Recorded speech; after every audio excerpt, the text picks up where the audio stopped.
നമുക്കൊരു കുഞ്ഞ് അതിഥിയുണ്ട്. പുസ്തക പ്രകാശനവുമായി ബന്ധപ്പെട്ട് ഇവിടേക്ക് എത്തിയതാണ്. നമ്മുടെ അതിഥിയിലേക്ക് കിടക്കാം. അന്ന മറിയ ടോംസ് ഇന്നലെ ആദ്യ പുസ്തകം to the land of tea and Terence ഇന്നലെ ഷാർജ രാജ്യാന്തര പുസ്തകമേളയിൽ പ്രകാശിപ്പിച്ചു. വെൽക്കം. ഹായ്. ഹലോ. നാട്ടിലെവിടെയാണ്? നാട്ടില് ശരിക്കും പറഞ്ഞാൽ കാലിക്കറ്റാണ്. മമ്മ വയനാട്ടിൽ നിന്നാണ്, പപ്പ കാലിക്കറ്റ്. അപ്പോൾ ഏതാണ്ട് വടക്കൻ മേഖല മൊത്തം കവർ ചെയ്തു.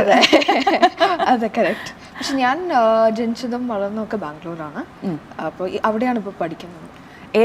എവിടെയാ പഠിക്കുന്നത്? എന്താണ് പഠിക്കുന്നത്? ഫസ്റ്റ് ഇയർ കോളേജ് സ്റ്റുഡൻ്റ് ആണ്. ക്രൈസ്റ്റ് യൂണിവേഴ്സിറ്റി ബാംഗ്ലൂരിൽ പഠിക്കുന്നത്. ഏതാണ് സബ്ജക്റ്റ്? ACC ആണ് ചെയ്യുന്നത്, ഫൈനാൻസ് ആണ്. സാമ്പത്തിക മേഖലയിൽ നിന്നിറങ്ങി ഒരു വട്ടം ചുറ്റലാക്കാൻ തോന്നുന്നു അല്ലേ? ഈ ബുക്കിന്റെ to the land of tea and Terence ഞാൻ മനസ്സിലാക്കുന്നത് ഇതൊരു ട്രിപ്പിനെ കുറിച്ച് യാത്രാ വിവരണം കൂടിയാണ് അല്ലേ? എന്താണ് ഈ ബുക്കിന്റെ ഒരു ഉള്ളടക്കം എന്നൊന്ന് പറയാമോ? ഇത് ശരിക്കും ഞാൻ ക്വാറന്റീൻ്റെ സമയത്ത് എഴുതിയതാണ്. I was only 14 years old when I wrote it. അപ്പം ശരിക്കും പറയുകയാണെങ്കിൽ ഇതെനിക്കൊന്ന് ട്രാവലോഗ് എന്ന് പറയുന്നതിനേക്കാളും കുറച്ചും കൂടി ആപ്റ്റ് ആവുന്നത് മെമ്മോർ എന്ന് പറയുമ്പോഴാണ്. കാര്യം കുറേ പേഴ്സണൽ ആനക്ഡോട്ട്സും എക്സ്പീരിയൻസസും ഉണ്ട്. അപ്പം എനിക്കൊന്ന് കുറച്ചും കൂടി നന്നാവും നമ്മൾ മെമ്മോർ എന്ന് പറയുമ്പോഴാണ്. യെസ്. അപ്പോൾ ഇതെൻ്റെ ഫാമിലി ട്രിപ്പിനെ പറ്റിയിട്ടാണ്, UK യിലോട്ടുള്ള. നമ്മൾ 9 പേരുണ്ടായിരുന്നു. അപ്പോൾ അതിൽ നടക്കുന്ന കാര്യങ്ങളൊക്കെയാണ് ബുക്കിലുള്ളത്. അപ്പോൾ ഈ 18 വയസ്സായല്ലേ? Anna is an 18-year-old daughter. അങ്ങനെയാണ് പറഞ്ഞേക്കുന്നത്. Did a travelogue written when she was in 9th grade. Yes. Although writing was not initially on her mind, she is grateful to her maternal grandfather for encouraging. അതായത് മുത്തശ്ശനാണ്, അപ്പച്ചനാണ് ഇതിൽ ആദ്യമായിട്ട് എന്നെ ഇങ്ങനെ inspire ചെയ്തതും എഴുതാനുള്ള idea ഇട്ട് തന്നതും ഒക്കെ അപ്പച്ചനാണ്. എഴുതിയിട്ടുണ്ടോ? ഇല്ല, ഞാൻ മുമ്പ് ആക്ച്വലി ഇത്രയും സീരിയസ് ആയിട്ട് ഒന്നും എഴുതിയിട്ടില്ല എന്നുള്ളതാണ്. ഈ സ്കൂളിലൊക്കെ പഠിക്കുമ്പോൾ ഏതെങ്കിലും തരത്തിൽ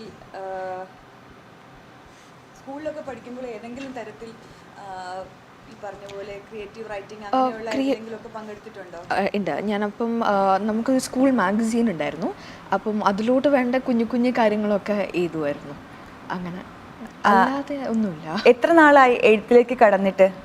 ഞാൻ ആക്ച്വലി ഇത് സ്റ്റാർട്ട് ചെയ്തപ്പം 14 years ഉണ്ടായിരുന്നുള്ളൂ.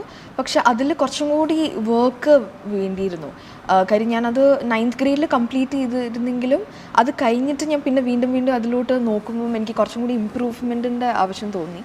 അപ്പോൾ അങ്ങനെ ഇതിൽ തന്നെ വർക്ക് ചെയ്തിട്ടുണ്ട്. അല്ലാതെ ഒന്നുമില്ല. ഇനി എഴുത്തിൻ്റെ മേഖലയിലേക്ക് വരണമെന്നുണ്ടോ? ഭയങ്കര ആഗ്രഹമുണ്ട്. ഞാൻ ആക്ച്വലി ഒത്തിരി ഐഡിയാസ് ഉണ്ട്. പക്ഷേ ഗോഡ് വില്ലിങ് അത് വരട്ടെ എന്നുള്ളതാണ്, നന്നായിട്ട് വരട്ടെ എന്നുള്ളതാണ്.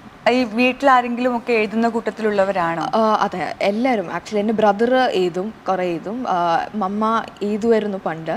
പപ്പ എഴുതുമെന്ന് അറിയത്തില്ല. ബട്ട് എനിക്കൊന്ന് അപ്പച്ചനാണ് മെയിൻലി എഴുതുന്നത്. അപ്പച്ചൻ ഇബ്സൻ്റെ എനിക്കൊന്ന് ഓൾമോസ്റ്റ് എല്ലാ ഡ്രാമാസും മലയാളത്തിലോട്ട് ട്രാൻസ്ലേറ്റ് ചെയ്തിട്ടുണ്ട്. മുത്തച്ഛൻ്റെ പേരുകൂടി പറഞ്ഞു. തോമസ് എന്നാണ് ഞാൻ വിളിക്കുന്നത്. തോമാച്ചൻ ഇടയ്ക്ക് കളിയാക്കി വിളിക്കും.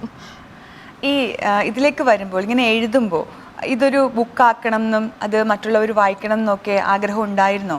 അപ്പം ആക്ച്വലി എനിക്ക് by God's grace had the opportunity to visit a few countries. അപ്പം അങ്ങനെ കൺട്രീസ് വിസിറ്റ് ചെയ്യുമ്പോൾ അല്ലെങ്കിൽ വേറൊരു സ്ഥലത്ത് പോകുമ്പം പപ്പയും അമ്മയും അത് ഡോക്യുമെൻ്റ് ചെയ്യണം എന്ന് പറയാറുണ്ടായിരുന്നു. അപ്പം അങ്ങനെ ചെയ്യുമായിരുന്നു. പക്ഷെ അത് ഒരിക്കലും ഒരു ബുക്കാക്കണം എന്നൊന്നും അന്ന് തോന്നിയിട്ടില്ല. പിന്നെയാണ് UK ആണ് ഞാൻ ആക്ച്വലി 1 മാസം എടുത്ത് കവർ ചെയ്ത് ട്രാവൽ ചെയ്ത സ്ഥലം.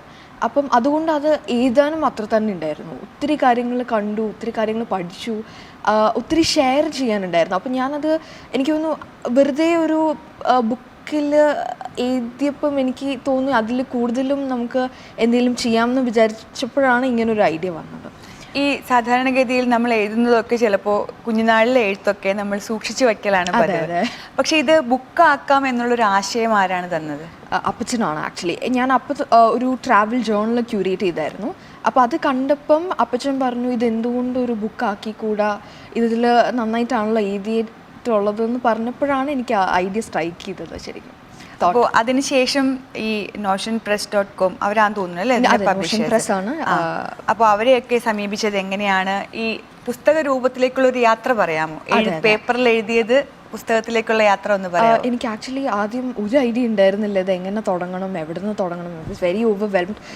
പക്ഷേ എനിക്ക് തോന്നുന്നു ആദ്യം ഞാൻ അപ്പം ട്രഡീഷണൽ പബ്ലിഷേഴ്സിനെ അപ്രോച്ച് ചെയ്യാൻ നോക്കിയപ്പം അപ്പച്ചൻ്റെ ഒരു ക്ലോസ് ഫ്രണ്ടാണ് സക്രിയ അങ്കിൾ, പോൾ സക്രിയ.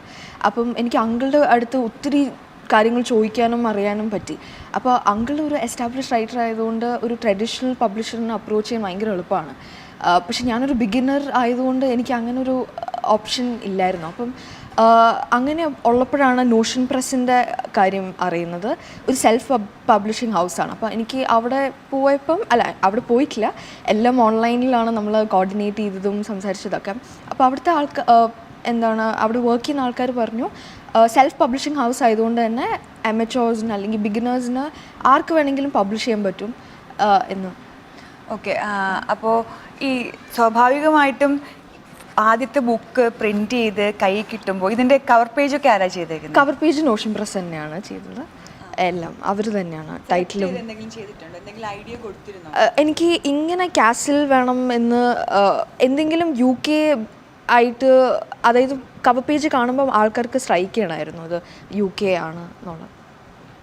അപ്പോൾ ഈ പറഞ്ഞ പോലെ ഈ ബുക്ക് ഇങ്ങനെ കയ്യിൽ കിട്ടുമ്പോൾ എന്താ തോന്നിയത്? വളരെയധികം സന്തോഷമായിരുന്നു. കാരണം എനിക്ക് തോന്നുന്നു ഒരു PDF ഡോക്യുമെൻ്റ് ആയിട്ടായിരുന്നു ലാപ്ടോപ്പിൽ ഇരുന്നത് കുറേ കാലം. അപ്പോൾ അത് ഫൈനലി അത് ബുക്ക് കയ്യിൽ കിട്ടുമ്പോൾ ഭയങ്കര അധികം ഹാപ്പി ആയിരുന്നു ഞാൻ. അപ്പോൾ ഇതിൻ്റെ ഇന്നലെ പ്രകാശനം ചെയ്ത ആരാണ്, എന്താണ് അതിൻ്റെ വിശദാംശങ്ങളും കൂടി പറഞ്ഞു? അതെ, അപ്പം ഇന്നലെ ഷാർജ ഇൻ്റർനാഷണൽ ബുക്ക് ഫെയറിൽ പാർട്ടിസിപ്പേറ്റ് ചെയ്യാൻ പറ്റി. ഞാൻ ഓൾ ദ വേ ഇന്ത്യയിൽ നിന്ന് വന്നു ഇതിന് വേണ്ടിയിട്ട്. അപ്പോൾ ഇന്ന് തിരിച്ചു പോവാണ്, ആക്ച്വലി തിരിച്ച് ബാംഗ്ലൂർക്ക് പോവാണ്. അപ്പം ഇത് ബുക്ക് പ്രസൻറ്റ് ചെയ്തത് ലിജീഷ് സാറാണ്, സൈലത്തിൻ്റെ ഡയറക്ടർ. ആൻഡ് ദെൻ ഗീതാൻറ്റിയാണ് ഇത് മേടിച്ചത്, ബുക്ക് പ്രസൻറ്റ്. അപ്പോൾ പുതിയ കഥകളും വിശേഷങ്ങളും ഒക്കെ ആയിട്ട് ഇനിയും ഉണ്ടാകും. ഇതൊരു ഇൻസ്പിറേഷനാണ്, ഒരു ഇൻസ്പിറേഷനും കൂടിയാണല്ലോ. ഇനി ഉണ്ടാവും ബുക്കുകൾ? ഇനി അറിയത്തില്ല, ഞാൻ പറഞ്ഞ പോലെ ഗോഡ് വില്ലിങ് അങ്ങനെ ഐഡിയാസ് ഉണ്ട്. യെസ്. അപ്പോൾ ഐഡിയാസ് മനസ്സിൽ തന്നെ ഇരിക്കേണ്ട, അത് പകർത്തി എഴുതൂ.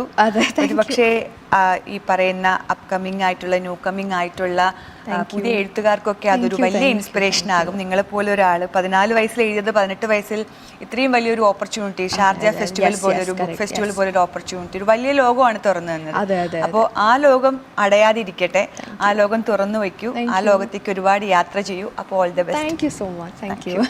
അപ്പോൾ വാർത്തകളും വിശേഷങ്ങളും ഒക്കെ ആയിട്ട് ഞങ്ങളുടെ കൂടെ ഇനിയും കൂടാനുള്ള അവസരം ഉണ്ടാവട്ടെ. ഓക്കെ, നമുക്കപ്പോൾ ഇനി അടുത്തൊരു വാർത്തയിലേക്ക് പോവാം. ഓക്കെ, അപ്പൊ ഇന്ന് യാത്രയിലേക്കാണ്, തിരിച്ച് നാട്ടിലേക്ക്. അപ്പൊ സുഹൃത്തുക്കളോടൊക്കെ പറയൂ, ഇവിടുത്തെ വിശേഷങ്ങൾ പറയൂ. അതെ അതെ, എൻ്റെ ഒരുപാട് ഫ്രണ്ട്സ് ഇവിടെയാണ് ബേസ് ചെയ്തിരിക്കുന്നത്. അപ്പൊ അവരുടെ ഹായ് അല്ല, അവരിപ്പോൾ എൻ്റെ കൂടെ ബാംഗ്ലൂരാണ് പഠിക്കുന്നത്. പക്ഷെ അവരുടെ ഫാമിലി ഇവിടെയാണ്. അപ്പം അതിൽ എൻ്റെ ഒരു ഫ്രണ്ടിൻ്റെ ഫാമിലിയൊക്കെ ഇന്നലെ വന്നായിരുന്നു. അപ്പോൾ അവരോടൊക്കെ ഇത് പറഞ്ഞു. അപ്പോൾ ഒരുപാട് എഴുത്തിൻ്റെ മേഖലയിലും സാമ്പത്തിക മേഖലയിൽ കഴിവ് തെളിയിക്കുന്നതിനൊപ്പം എഴുത്തിൻ്റെ മേഖലയിൽ കൂടുതൽ തിളങ്ങട്ടെ എന്ന് ആശംസിക്കുന്നു. Thank you so much. Thank you.